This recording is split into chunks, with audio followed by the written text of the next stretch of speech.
Hello, and welcome to Around the Political World with John Rothman. I am your host, John Rothman.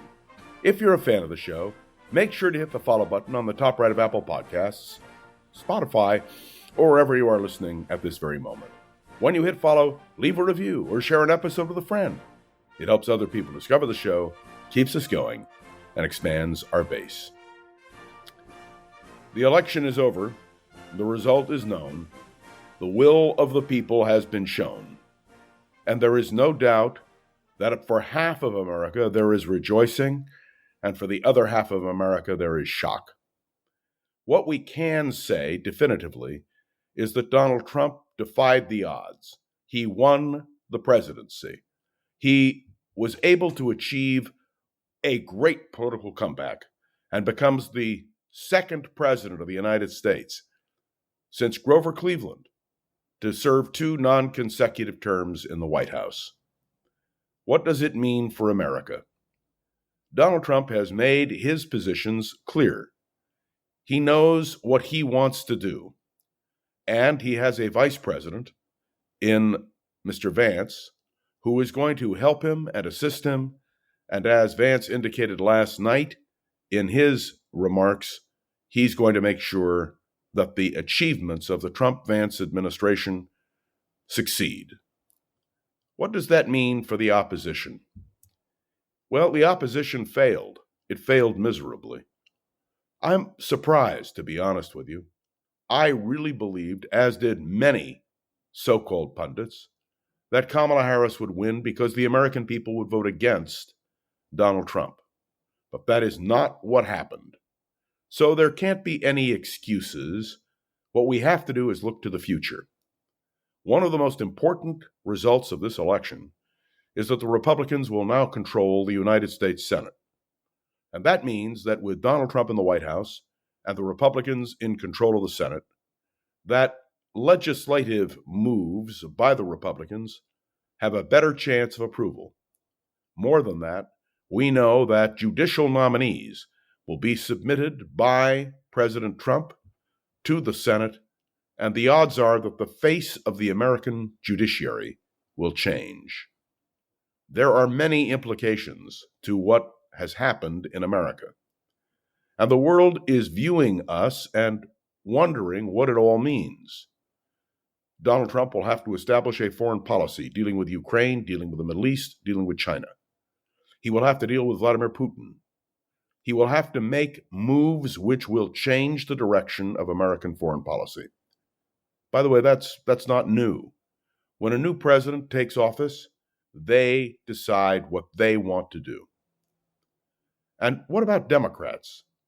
Democrats are going to have to rethink the Democratic Party. The days of Barack Obama and Bill Clinton are over.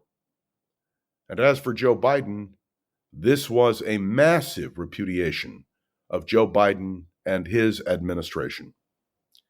There's no second-guessing this. There's no sugarcoating it. There's no way to make something that is clear look different.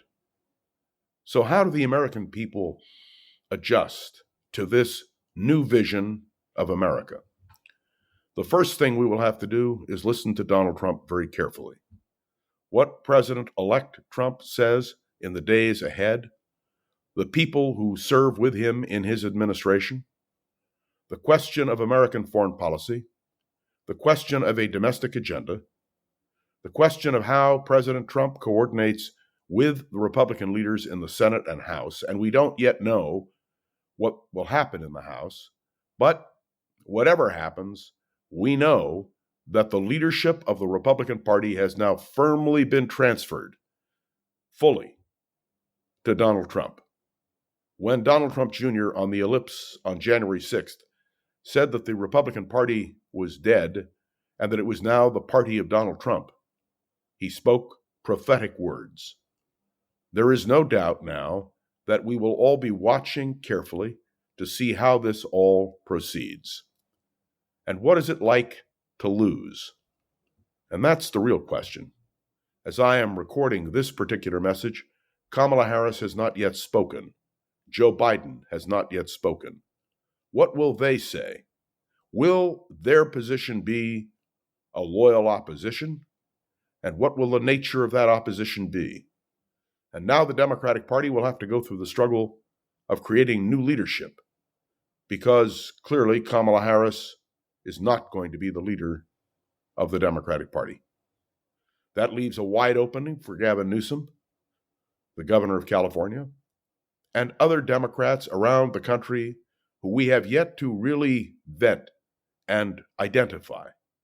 But that struggle for leadership has just begun. And so we face a new dawn in America, a new beginning. And while Donald Trump has a record in the past, what must concern us now is his record in the future. What he does, what he says, who he nominates to be the people around him, all of those issues are going to be confronted by the American people. But one thing is clear. A lot of the pundits got it wrong. A lot of those who have been in traditional leadership roles got it wrong.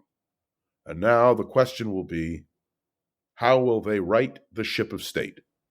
And how will the American people respond to a second term for Donald John Trump? We're going to have a lot to talk about in the days ahead, and I promise you that we will do that right here on Around the Political World with John Rothman. Thanks for tuning in to another episode of this podcast. Around the Political World with John Rothman is brought to you each and every day because, well, we like to reflect on what's happening. Make sure to follow along. Let me know your thoughts on the show by leaving a review on Apple Podcasts, sharing an episode with a friend or colleague, so we can continue to grow and expand. We'll have a lot to talk about in the days ahead, and I want your feedback. I know I'm going to get it. And I want to say a special thank you to Gogo Zoger, the wonderful producer of this podcast. Around the Political World with John Rothman continues tomorrow. Have a great day.